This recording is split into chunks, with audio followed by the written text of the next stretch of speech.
Visiem čau! Mani sauc Denis Jerjomiens, un jūs klausāties manu ceturto podcastu, kā nosināt dirsu.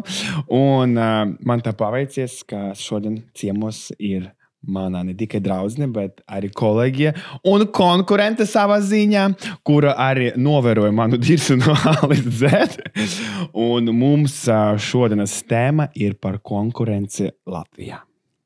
Čau, Anete. Čau, mani sauc Anete Spīķa. Mikrofona bišķiņ teku pie sevi, ja?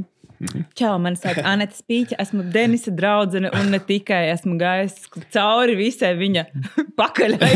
No A līdz Z tiešām un zinu par to, ko neviens nezina. Zinu vairāk, nekā gribētu un neuzinās. Nē. Es esmu godīgs draugs. Un Šodien parunāsim par konkurenci. Par konkurenci. Tas īstenībā ir interesants jautājums. Mums bieži vien arī manos dēmos ienāk jautājums par to, kā mēs spējam sadzīvot. Vai mēs ar visiem spējam sadzīvot, un vai šī konkurence Latvijā ir veselīga vai nav. Jā. Un principā man jāattīstās, parasti es podcastu negatavojos, nestrukturizēju un savu hausu mēģināju izlikt viena video, bet šoreiz mūsu podcasts būs strukturizēts, tāpēc, ka mēs ļoti daudz informācijas gribam dot tieši šajā, posmā, cik minūtes, 30, 40, varbūt pat stundu, nezinu, kā mums ies, bet laiks mums, protams, kā ierobežot. Un es uzreiz ķeršos klāt pie pirmā jautājuma. Tad es pat sarakstīju jautājumu, mana mīļa Anete. Kā šobrīd izskatās kosmetikas tirgus Latvijā? Kā tu uz to skaties? Un vai konkurence kļūst sīvākā vai vēl vieta jaunpienācējiem? Jaunpienācējiem vienmēr ir vieta, es tā uzskatu. Es uzskatu, ka konkurences ir ļoti veselīgi. Galvenais, lai mēs... Bieži vien ir tā, ka cilvēki to dara tikai tāpēc, ka viņi grib, tam sanāca, es arī iespraukšu. Tā kā kopēt. Ja tas ir mērķis kopēt, tad tas ir slikts mērķis. Ja tu iedvesmojies un uztaisi kaut ko savu, tā kā no savas sirds, no tā, ko tu dedz ar to, un tu iedvesmojies, bet tā kā ieguldi tajā savu enerģiju un pilnībā uztaisi to par kaut ko savu un tādu foršu, tad uz priekšu. Es esmu tikai par un visus atbalstīšu. Tas, man liekas, ir ļoti, ļoti pozitīvi. Jo es zinu arī ļoti daudz citus cilvēkus, kas arī ražojās un kas nemēģina špikot. Es zinu daudz, kuri sāka un... Pat pusgadu neiztur. Arī, jā.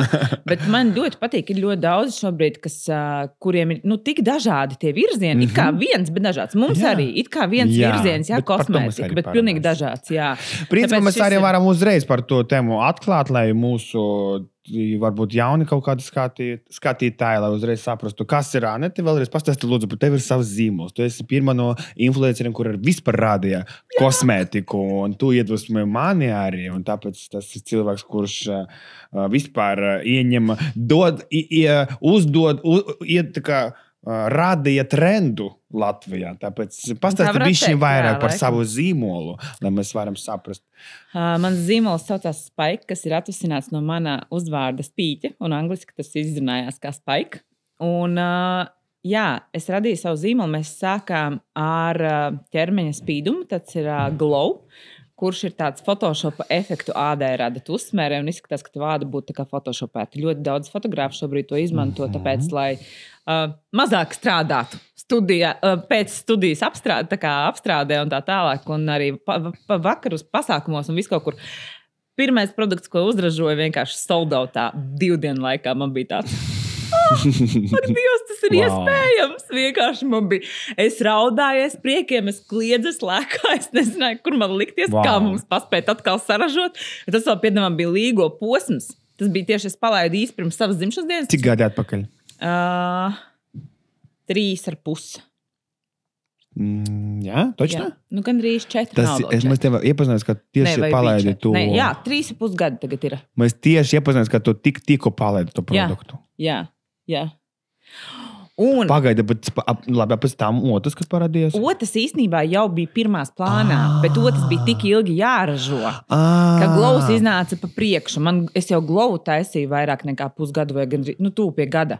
Bet otrs es plānoju vēl ilgāk, par ko es nevienam nevārdu neteicu. Es esmu no tiem cilvēkiem, es pa priekšu daru, un tikai tad, kad man ir sanācis, tikai tad es dalos. Jo es zinu, kad ir arī pieredze bijusi, kad es kaut ko pastāstu, un tam man vienkārši liekas, ka man viss brūk, un tam man tāds, priekš kam es stāstīju, tagad tāds noilguma tas efekts, liekas, nav vairs tas wow sajūta. Man pašai ir tāds apslāpums, ka es pateicu, un tagad man nav sanācis, un tad vilšanās laikam pašai sevī. Tāpēc es esmu nolēmusi, ka tad, kad es kaut ko daru, es parasti beigi nedalos. Un es padalos tad, kad ir reāls rezultāts. Un tas man bija ļoti svarīgi tā kā publiski iziet tikai tad, kad viss ir kārtībā. Un ar otām es biju nomocījusies tā, kā es nezinu, ne ar vienu laikam savu produktu tik dramatiski. Pieņemsim, pati iepirkuma cena procesa laikā man mainījās dubultā. Dubultā. Man bija konkrēts ieplānots budžets, uz kuru man sākotnēji iedeva tāmi, bet mainoties laikam, tieši tur sāk kaut kur vēl tas Covid bija pa vidu, un dēļ tā Covid vēl tur tās cenas visu laiku mainījās, un viņi man tikai 20% dārgāk, 20%. Un kamēr es palaidu reālo ražošanu, viņi bija 50% dārgāk, nekā es biju sākumā ieplānojis. Un bija vienkārši tik dramatisks budžets. Bet tu jau teici par to, ka tu radīsi otrs, vai ne? Publikai, es vēl nebiju. Vēl nebija neko teikusi. Nē. Es vienkārši gribu papildināt, es nesen viena grāmata izlasīju par fokusēšanu. Tieši izlasīju ļoti foršu teikumu, ka visa mūsu veiksme sastāv no vienas vissvarīgākās darbības. Visi mūsu projekti reāli mums jāatrod kaut kāda viens savs vissvarīgākais savā darbībā, kas nes reālu rezultātu. Un es pavisam nesen to sapratu.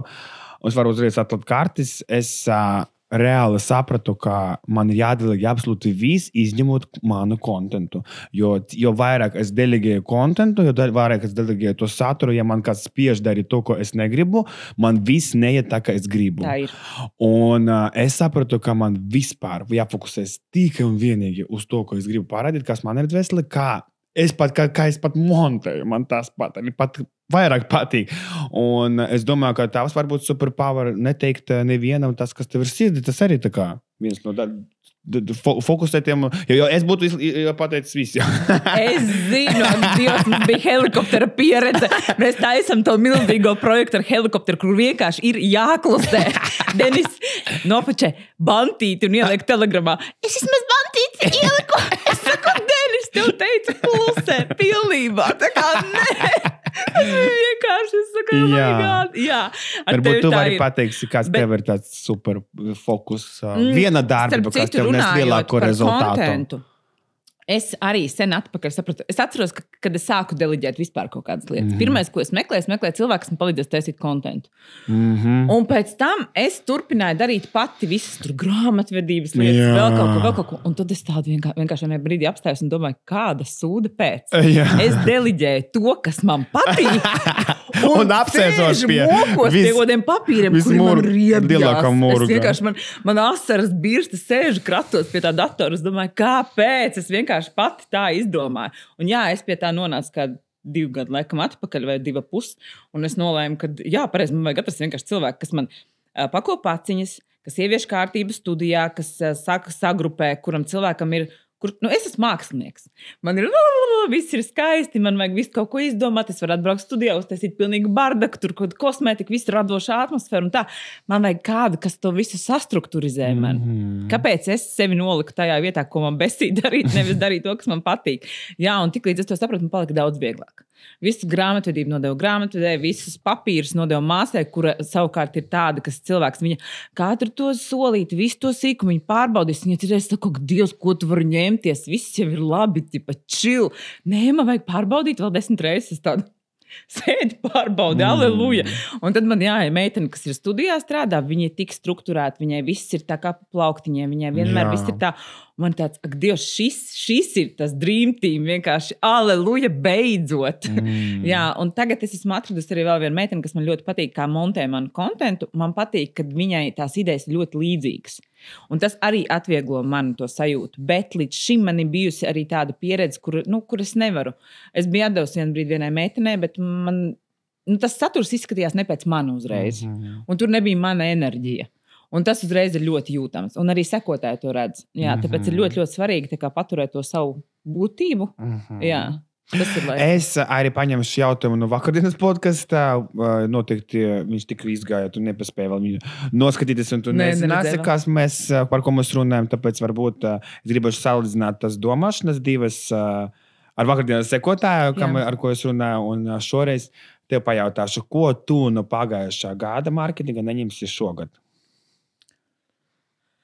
Nu jau vairāk, tu zini. Un ko tu ņemsi? Jā, tu zini, kad, par ko es esmu izlēmusi, kuras vairāk nemaksāšu. Jā, es laikam publiski nesaukšu to konkrēto iestādi, bet es saprotu, ka es it kā gāju ar lielām finansēm tur, un es sapratu, ka ja es tās pašas finanses ieguldītu kaut vai, es nezinu, Facebook un Instagram reklāmās, pienesums būtu daudz, daudz lielāks nekā šobrīd tas, kas tur ir. Es varu teikt, ka man bija ļoti laba pieredze ar viņiem. Man ļoti labi nostrādājusi kaut kādu brīdi, bet pašlaik tas ir tā kā iestagnējis, un es neredzu vairs jēgu. Viņi tev visu laiku par piemēru Es zinu, jā. Nē, viņiem ir ļoti labi rādītāji ar mani. Bet es uzskatu, ka šie rādītāji vairāk nav viņu nopelns, bet mans. Jā, protams.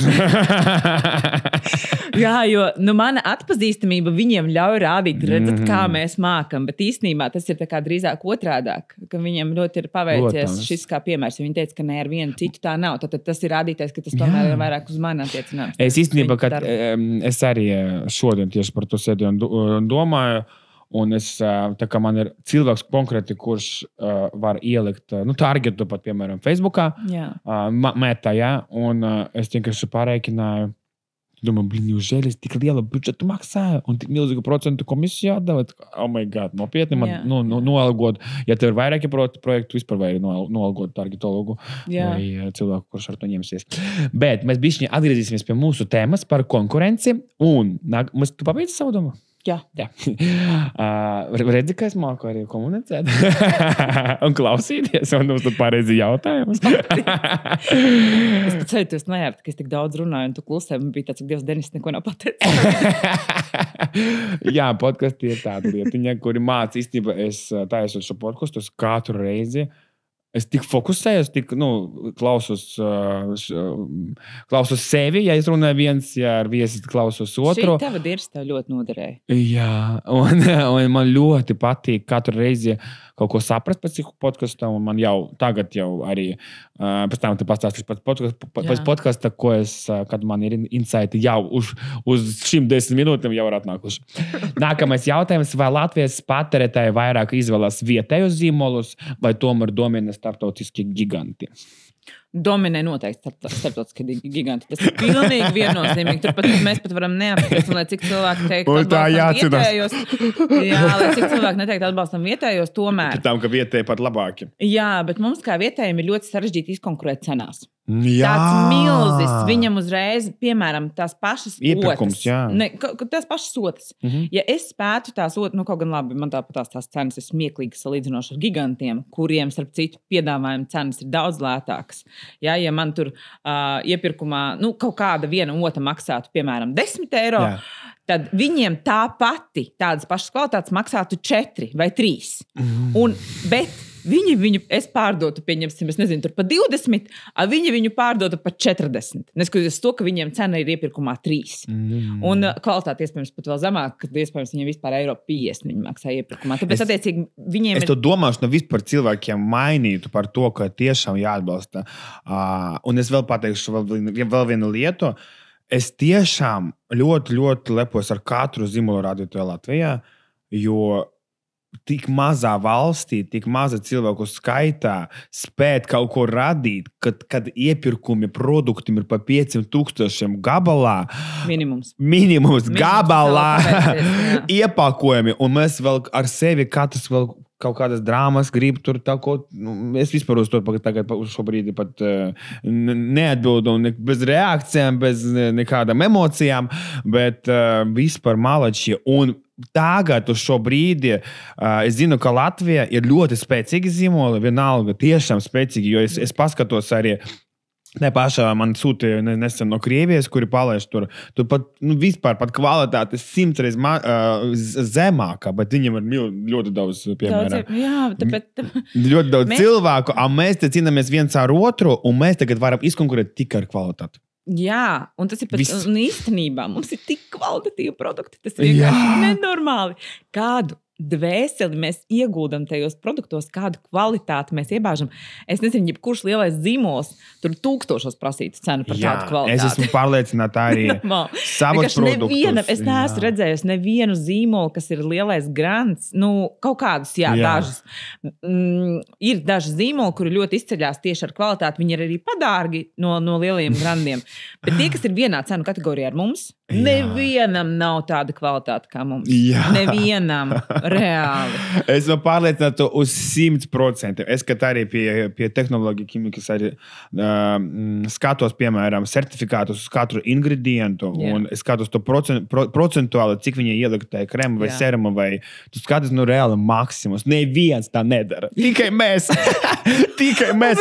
Uz maksimumu. Paši izmaksu maksimālo labāko. Mēs domājam, tikai līdz kaut viens tas cilvēks atgriežas. Kaut viens, un viņam patiktu tas produkts. Labi, es nevaru neteikt, es nevaru žēloties reāli par saviem klientiem. Man ir tik daudz atkārtoto pirkumu. Es esmu šausmīgi pateicīga par to, kāda ir mana auditorija, kādi ir mani klienti, ka viņi novērtē reāli man to produktu. Es vispār nevaru sūdzēties. Man būtu grēks sūdzēties. Mūsu lielākais uz šo brīdi uzdevums pārliecināt, izmēģināt. Viss. Izmēģināt. Vienreiz pamēģini, un tu vienkārši paliksi šeit. Vienu reizi. Bet cilvēki pat vienu reizi. Ne, tāpēc, ka ir bailes. Bet es arī saprotu tos cilvēkus savā ziņā. Jo, pieņemsim, man arī nav lētākā, tev nav lētākā kosmētika. Protams, ka cilvēku budžets ir tāds, kāds viņš ir. Un, protams, ka ir šausmīgi grūti uzticēties, vai tiešām man izmēģināt šo šampūnu par tādu naudiņu. Tas nav lēti. Tev jāpadomā, vai tu aizies tur, es nezinu, 2 reizes produkciju iepirkt, vai tu nopirkši vienu tur šampūnu ar kondicionieru. Bet īstenībā es kad rādīju produktus, es vienkārši zinu vērtību, un es uzliku cenu tādu, pēc kā viņas es pats pirktu, un pēc tā es tikai nesen sāku, es reāli pagaidu tikai, kad es višķi atšuhāju, es nomierinājos no visas savas dzīves pārdzīvojumiem, un sāku pētīt veikala cenas. Nopietni? Tik lēti? Varētu tik lēti maksāt? Es jau nesen biju Ēģiptu, skatos, ko? Un es tikai, wow, krūtu, ka vispār pie maniem pirka. Vai ne? Jo vajadzēja reāli, es nezinu, cilvēki, jo neviens tā nedara. Sākumā sarāžo labu kvalitāti, a pēc tam domājot, tā kā mēs sākam par produktu, nevis par biznesu. Jā, reāli. Mēs tādi dvēseles tādi. Jā. Es gribu pašlabāko. Pēc tam, kā sanāk tā cena galā, un tas ir tāds vienkārši grauz nagas un domā, kā man tagad uzlikt to cenu tā, lai cilvēki viņu arī nopirktu. Jo tāpēc, ka tur ir tā tik labs izstrādes un viss ir tik dārgs. Un tu saproti, ka tu citu cenu nemaz nevari uzlikt. Tu jau tā esi uzlicis mazāko no iespējamā, bez maz vai tu tur tā kā lauzies ar sevi vai kaut ko vispār, kāds viss strādās un tā tālāk. Bet jebkurā gadījumā mēs nevaram salīdzināt ar tām cenām, kas ir veikalos, jo pirmkārt, kāda tur ir sastāv. Palas tos sastāvs, un tev ir skaidrs, ka tur nav ne tas, to, ko mēs ieliekam. Tas ir vēl interesanti, ka pat, ja sastāvs izskatās vienāds, neviens neuzrāda procentus. Tas ir tāpat kā hialurona krēms, saucās hialurona krēms, bet īstenībā kādam tur varbūt 0,5% hialurona, kādam 10% hialurona. Viņi sauksies hialurona krēms. Kā man arī skaidra, ka hialurons var būt skāba, var būt filders, kurš molekula, kur iekapsulē. Jā, kur ir molekulas arī super smalkās molekulas, tās ir galvenās, jo tās visdziļāk uzsūcās. Tāpēc tam visam ir ļoti. Karoči, mēs šo jautājumu dodam, kā tā būtu melošanā, ja mēs atbildētu. Visi atbalsta Latvijas zīmolus. Nē, tā tiešām nav. Cilvēki cenšas, tie, kas var, tie ļoti cenšas. Bet viņi cenšas, tāpēc, ka viņi tava personībai cenšas palīdzēt, varbūt ne tikai produktam. Tā es nevarētu teikt. Es par saviem klientiem, sekotājiem noteikti nevarētu tā teikt. Es noteikti zinu, ka viņi tiešām atbalsta ne tikai manu personību, bet arī manu produktu. Īpaši tad, ja viņi kaut vienreiz ir izmēģinājuši. Bet ir tā auditorija, kas nav izmēģinājuši, un viņas ir diezgan grūti pārliecināties. Es domāju, ka tieši šo finansiālo apsvērumu dēļ, tieši tādēļ, ka ļoti daudz ir ieberzušies daudzos produktos. Ka tāpēc ir tas iemesls, ka cilvēks tik daudz reizes ieberzies kaut kur citur, ka viņam ir bail mēģināt un tērēt savus finanses atkal, lai kaut ko iegādātos. Tāpēc es nevaru teikt, ka tas īsti nav atbalsts. Es teiktu, ka tas ir tāds. Ka viņiem grūti saprast, kā ir taisnība. Jo viņi domā, ka daudz multi var būt. Es nezinu. Tagad būs ļoti interesants jautājums. Kā mēs abi ar Aneti Spiki un Vērs 69 redzam sevi kopā vienā tirgu? Chill!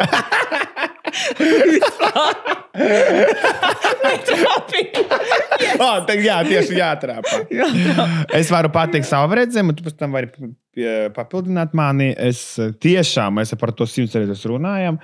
Un Anita, man liekas, ka pat par pierādīšanos es pat konsultējos. Jā, un par krāsam atceros sūtījumu, par burciņām. Un daudz kas, protams, ka lēmums pēdējais bija mans un pēc mana budžeta. Bet uz to brīdi, kāda jautājuma man bija svarīgi, es zināju, pie kā vērsties, un Anita vispār nekad. Es vienmēr neatsaku palīdzību, un esmu arī iebarzusies, zinu tajā, ka es ļoti palīdzēju, atklājos visas kārtas, un pēc tam no muguras puses. Šeit, labi, tagad mēs, forši, kad ir plāns, kad tu visu laiku atgriezies pie plāna. Mēs varat aizpildīt. Jā, un principā es uz šo brīdi eju uz mass marketu, uz kvalitatīvu mass marketu, un es zinu, ka varbūt pēc 2 gadiem man būs pilnīgi obligāti. Varbūt es cenšos tā kā kvalitatīvs mass markets, bet cena, tieši man bija sadarbība ar milzīgu tīklu, un viņi teica, ka Denis, tev cenas kā premium, tāpēc, ka jau virs 25 eiro jau skaitās premium. Premium, jā. Un tu skaties, es nevaru nolēst zemāk. Protams, ka cilvēki pērk tikai uz atlaidām, uz akcijām, tu kaut kādu atlaidiet iedod, tā atkal dirsā. Un šeit vai nu tad es nezinu, kas būtu jāatsakās no kastēm, piemēram. Tas vienīgais veids, pēc tam, piemēram, tikai buņģiņās. Tas ir bišķi jādomā, tāpēc, ka pirmkārt es eju uz to, ka lai tas smuki izskatās, un tas kastes, lai būtu kasteti produktam, lai būtu kasteti, ne vienkārši tāpat kasteti, bet arī būtu 3D formata kaut kādu izprintētu, kas ir dārgāk uzreiz. Piemēram, uzlimi pamainīt uz printu, tas arī uzreiz izmaksas citas. Un kaut kāda flyeri un tā tālāk izstādes piedalīšanās un viss tas milzu naudu izmaksā. Visi domā, ka pašizmaksa tas ir tikai saražojumi, visi. Neviens nerēķina, ka ir mārketings, izstādes, mūsu laiks un vispār tas arī ir pašizmaksa. Tas arī viss ir pašizmaksa, bez kuras tu nevari tirgot produktu. Nekādīgi fotosesijas. Kases aparāta apkalpošana. Kases aparāts, šitas te, tas pīk. Jā, termināli un tā tālāk. Un katrs tas sīkums maksā. Un tad ir interneta veikalā komisijas maksa bankai. Jā. Tāpēc mums ar Anētu absolūti citas kategorijas cilvēku, mērķi auditorijas. Jā, mums ir cita kategorija. Plus mums arī tā kā ļoti, tu gāji tomēr uz to unisex līniju, kas man nekad nav bijis. Jā. Точно. Es jau aizmirsu. Īstenībā daudz vīriešu es aizmirsu, točno. Tas bija vispār. Kas bija paredzēts tās pirmais produkts? Vai tu vēlies to atklāt? Kuru tu taisies taisīt kā pirmo, principā vienīgo produktu? Kurš nav tapis? Zelta maskos? Denis. Oi, jā, lubrikanti, jā, bet viņi vēl plānā, jā. Ir plānā tomēr, jā. Īstenībā tas būtu mans mīļākais produkts. Īstenībā tur bija problēma ar to, ka silikons aizliegts drīz nākamgad nebūs. Jā. Karoči, tur bija kaut kāds problēmas atkal. Jā.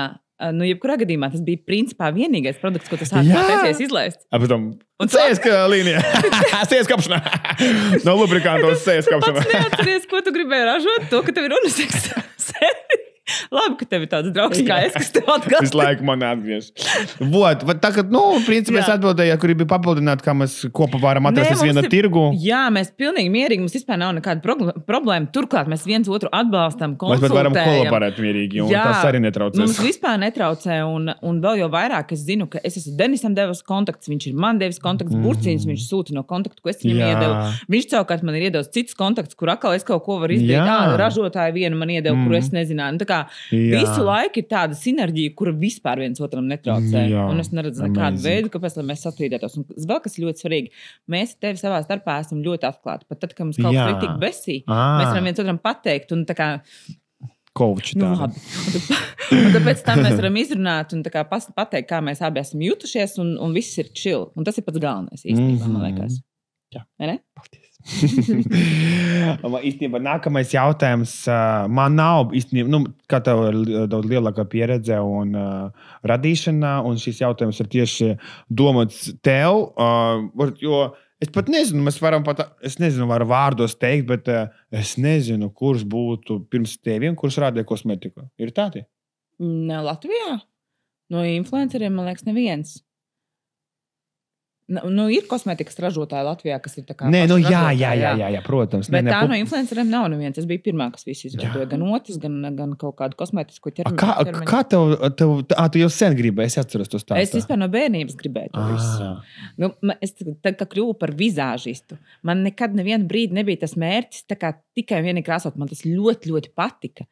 Bet kaifu es guvu no tām pašām, no tās kosmetikas. Es gāju uz drogām no skolas un čamdīju ēnišķi un domāju, ka Dievs, kā varbūt tik skaisti. Man tā kā patika tieši tie produkti. Es pētīju, kāpēc vienas ēnas strādā labāk nekā citas.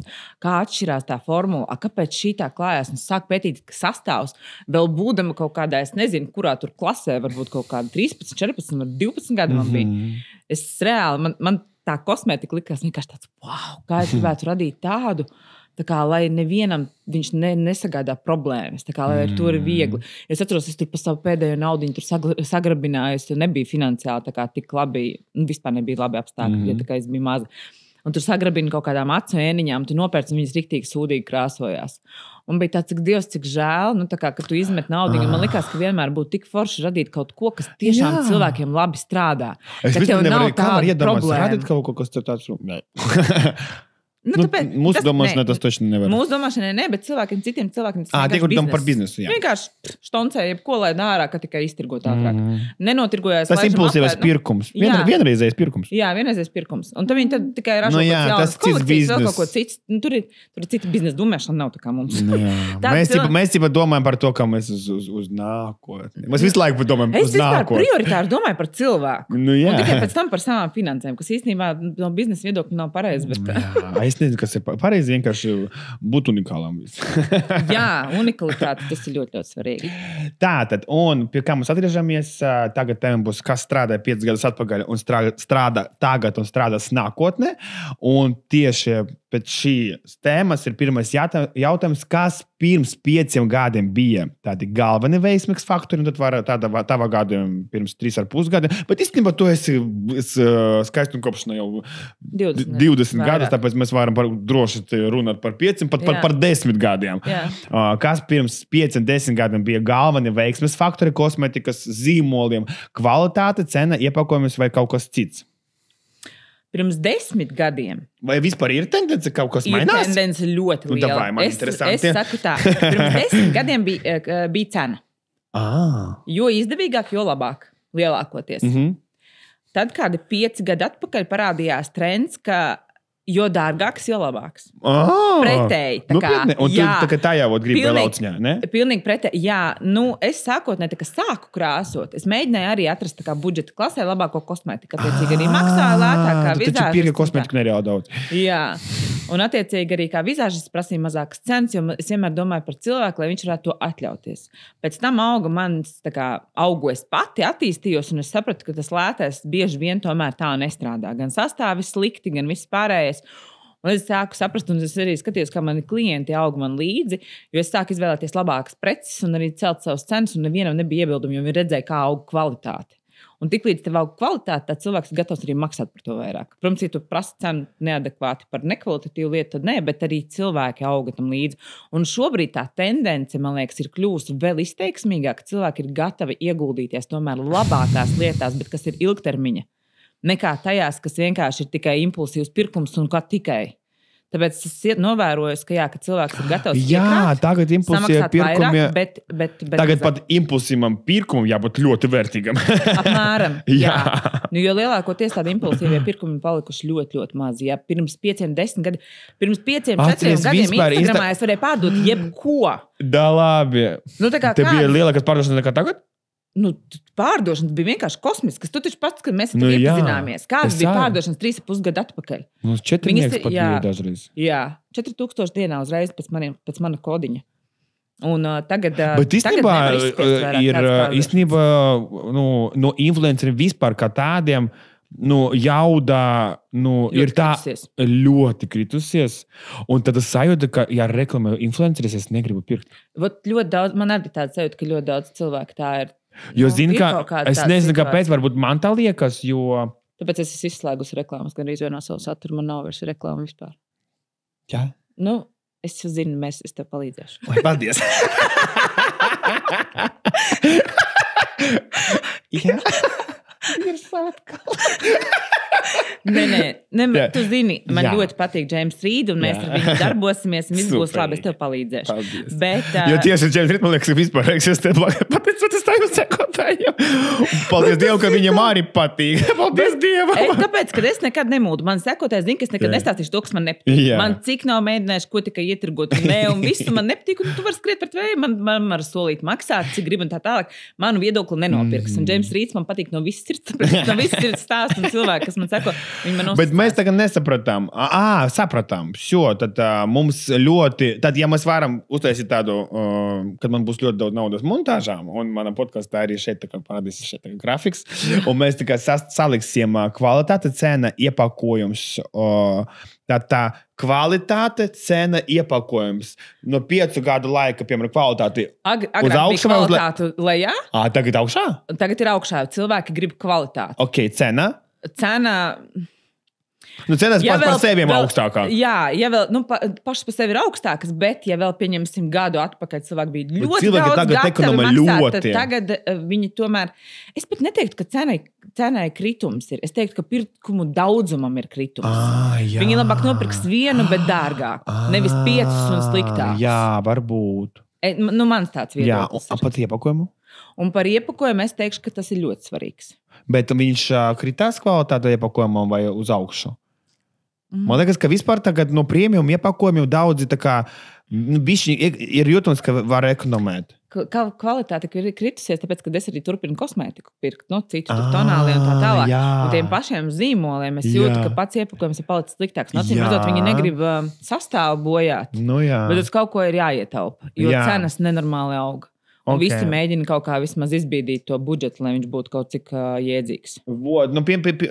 Jā, paldies par šo atbildi. Un otrais jautājums, īstenībā mēs uz viņu jau atbildējām kopā ar tevi. Vai sociālo mēdiju un influenceriem joprojām ir tik liela nozīme kā agrāk? Un papildinājums, vai redzat, kā mainās tas, kā zīmoli var veidot lojālu auditoriju? Vai redzat, kā mainās tas, kā zīmoli var redzēt lojālu auditoriju? Tā kā veidot? Vai influenceri mums palīdz veidot lojālu auditoriju? Tas jautājums tik laikam. Es nezinu, kādu jautājumu. Es domāju par influenceriem un vispār, vai viņiem mums nes plusu. Bet es varu pateikt no savas pieredzes, jo es biju ļoti daudz sadarbojies ar influenceriem, un īstenībā ir tā, ka, piemēram, esmu pārliecināts, ka ar ko man strādāja agrāk un strādās tagad. Piemēram, ar tevi man nekas nav mainījies vispār. Esmu pārliecināts, ka maksimāli uz šo brīdi, uz šo laiku, uz šo momentu šajā teritorijā, kā tu biji number one, tā arī paliksi. Un nekas nemainīsies. Jā. Esmu pārliecināts. Un mēs pat novērojam kopā ar tevi, kad mēs ņēmu sadarbību ar ļoti milzīgu influenceri. Tas bija vienkārši... What? Pēc tam pēc 2 dienām mēs ielikām ar mani un aizgājām. Jā, vienkārši izgājām tieši reizē. Bet tāpēc, ka viņam bija samaksājis, tur nekādā. Bet es vēlreiz sāku, kā, lai būtu rezultāts, vienkārši līdz viņam jāatnāk kopā ar to satura veidotāju. Viņu jāuztaisa nevis ar vienu reizi uzreiz, nekas nebūs ar vienu reizi. Viens ir tas, otrs, es domāju, ka komunikācijā ar pašu influenceri ir ļoti svarīgi tev viņam nodot, ko tu no viņa gribi. Jo bieži vien mūsu ar tevi abu kļūda ir tā, ka mēs vēlamies būt draudzīgi. Jā. Un citreiz mēs nenošķiram biznesu no draudzības. Un mēs atļaujam ir attiecības draugu attiecības, ir darba attiecības. Mēs atļaujam kaut kādiem, varbūt tās influenceriem, es nezinu, pieļaut tā kā, ka mēs viņi nosaka citiem. Ka viņi nosaka jā, to. Mēs esam visi draugi, taču ar visiem. Jā, un ka viņi nosaka to impulsu, kā viņi parādīs mūsu to produktu, bet ka tomēr tev ir jābūt kaut kādām vismaz mazliet plānam, pie kā viņam apmēram pieturēties. Plus, mīnus, labi, tu Jā. neuzspiest pilnīgi visu savu grafiku, jo tas arī nekad nestrādās, ja viņš to nerada no sevis. Bet vismaz ievirzīt kaut kādu virzienu, kad, nē, šī man tā ideja patīk, šī man nepatīk, vai daram tomēr tā vai šitā un tā tālāk. Jo toreiz arī, man liekas, ka tev tika uzlikti regulācija, kā mēs darīsim un nekā citādāk. Un beigās tas nenostrādāja. Ar to lielo influenci. Jā. Un viņi vēl nosaka, kā man rīkoties, un tu vēl iziesi laivā, tu vēl to izdarīsi. Savādāk tas nestrādās. Tas ir nosacījumi tā no tās puses, kas īstenībā nav pareizi, jo tu taču tomēr maksā. Tu maksā par pakalpojumu, kur tu vēlies saņemt. Tāpēc pieļaut to, ka tev kāpjas galvas un saka, tur regulē un tā tālāk. Nē. Bet te pašā laikā ir jāsaglabā arī tā draudzīgā atmosfēra. Ka tu nesāc to influenceru arī tur borzīt un bīdīt. Tur ir tas balans beigās jāatrod. Un jāstrādā noteikti ar tiem, kuri tev sirsniņā tomēr ir tuvi un kuri tev patīk. Jā. Jo, ja tu mēģini iziet uz kādu influenceru tikai tāpēc, ka tev liekas, ka tur varētu būt labi, jo kādam citam tur bija labi, tas iespējams nestrādā, jo tas cilvēks sirsniņā nav tūs, viņš var nenostrādāt. Es tev ļoti, ļoti piekrītu, jo pirmkārt, skatoties tikai uz milzu skatījumiem, tas ir pilnīgi aplami. Uz šo brīdi 100%, jo es zinu, ka dažreiz var izspiest no maziem skatījumiem vienkārši ģeniāli kādus ciprus. Man ir fantastisks piemērs. Jā, davai. Man tagad vairākas meitenes studijās ir paņēmušas manas otis.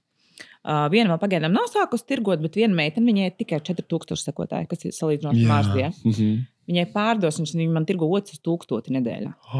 Tā kā uz 1000 nedēļā. Vismaz minimums. Tas ir tā kā citreiz uz pusotru. Tu šokā. Viņa pat nav neviena storija gandrīz vai ielikusi. Viņa tur ieliek vienu storiju, vai ko viņai vispār viņas nopērk, pirms viņa vēl viņas ir savākusi.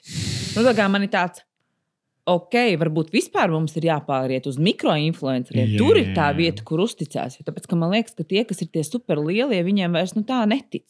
Ļoti bieži arī tur viņi ir sabojājuši ļoti to, ņemt visu pēc kārtas, kā tikai. Jo vienmēr ir tomēr jānotur tā robeža, ka tu nevari grābt visu pēc kārtas. Tur, man liekas, ka tas arī bojā baigi iespaidu. Jā. Ir ļoti liela daļa influenceru, kas varbūt ir sabojājuši šo te tirgu. Es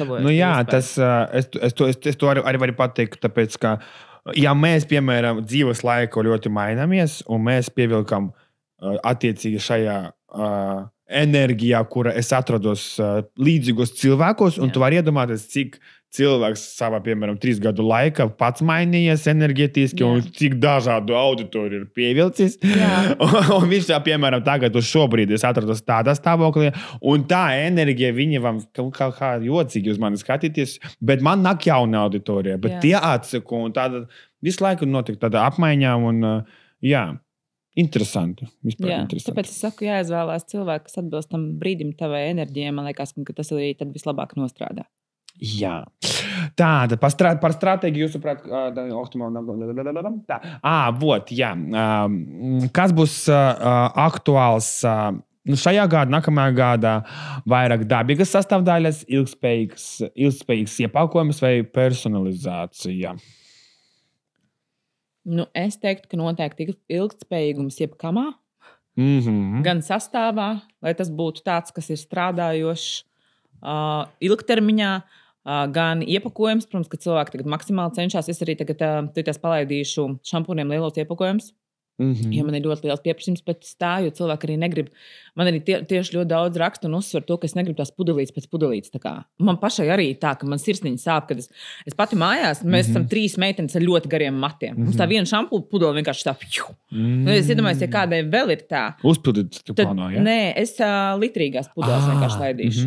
Lai meitenēm ir tā kā iespēja iegādāties. Protams, jo forši. Tā pudele pēc pudeles, man viņa tiešām pašai sirdi grauž. Tāpēc man liekas, ka tas ir ļoti svarīgi tādus produktus, kur tev ir iespēja uzpildīt. Pagaidām man vēl nav tāda opcija. Ja man būs kaut kāds klātienes veikals, tad var būt.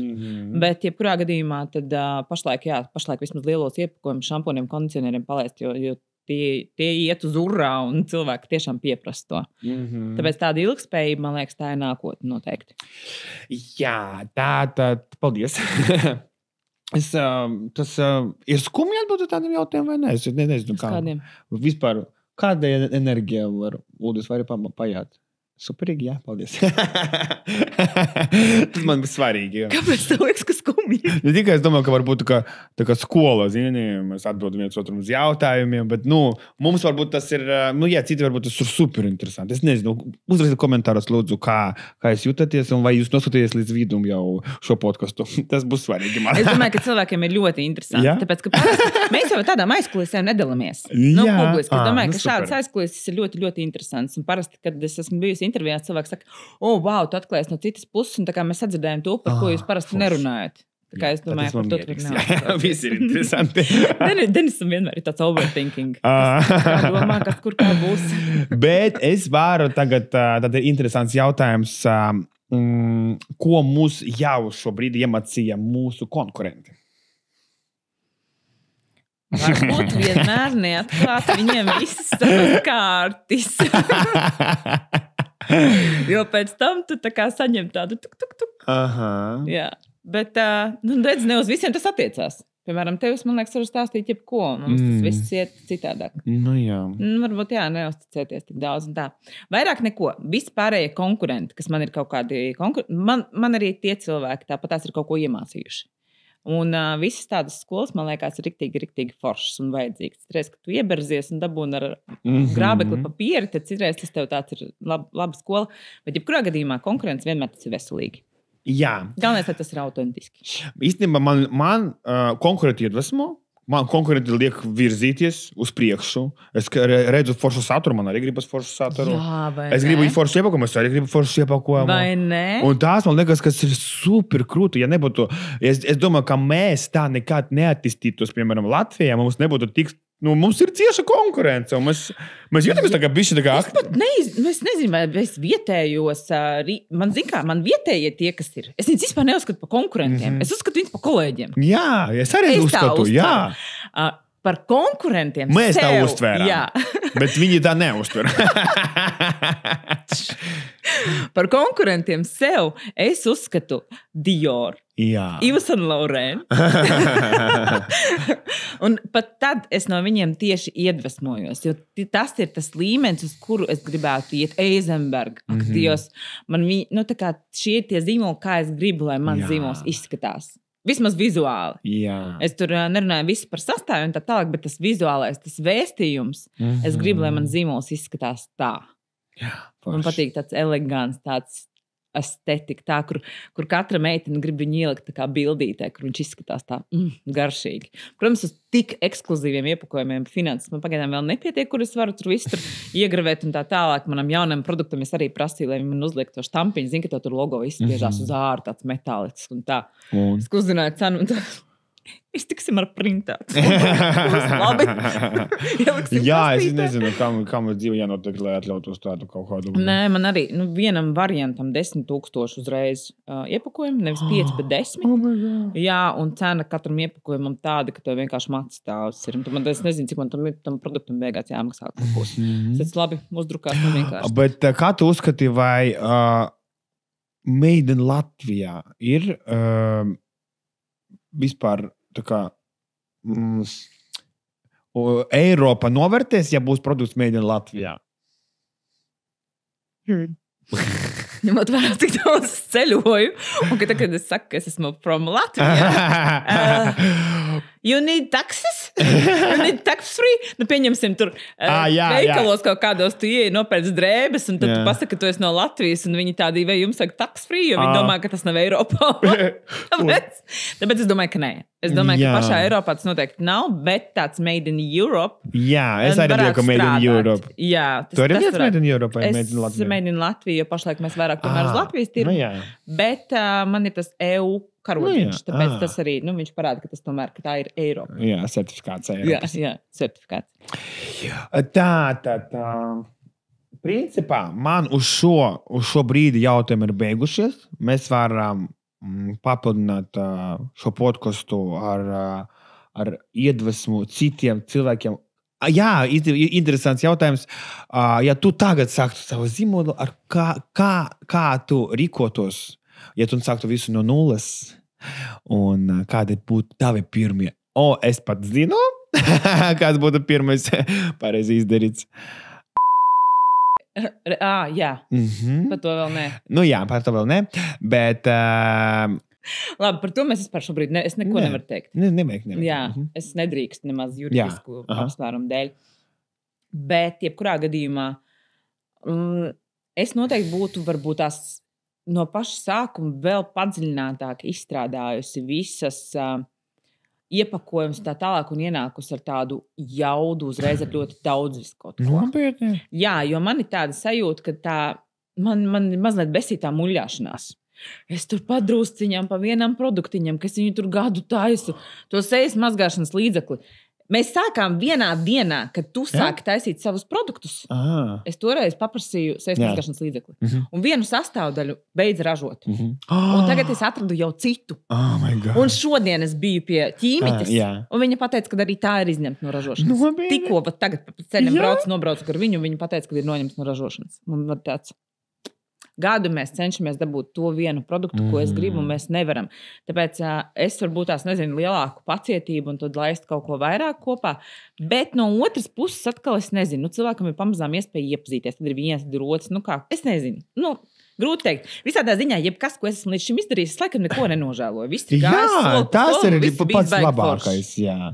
Jo es atceros to pirmo, kad bija tas soldauts. Forši, ka tev tā emocija, ko tu tūri, ka tu tūri viņu, un viņu vēl nevar atkārtot. Nē, joprojām. Nē, var. Tad, kad man šampūnus tik daudz pirka, es arī biju šokā. Nu, ka tā kā atkal ir tāda uzticība. Un notiņas, un tie lūpas spīdumi, un katrs produkts, ko es izlaižu, viņš aiziet ar lielu, kad tu saproti, ka Dievs cilvēkiem patīk, viņi man tik ļoti uzticās, un katru reizi ir tā sajūta, wow, vienkārši.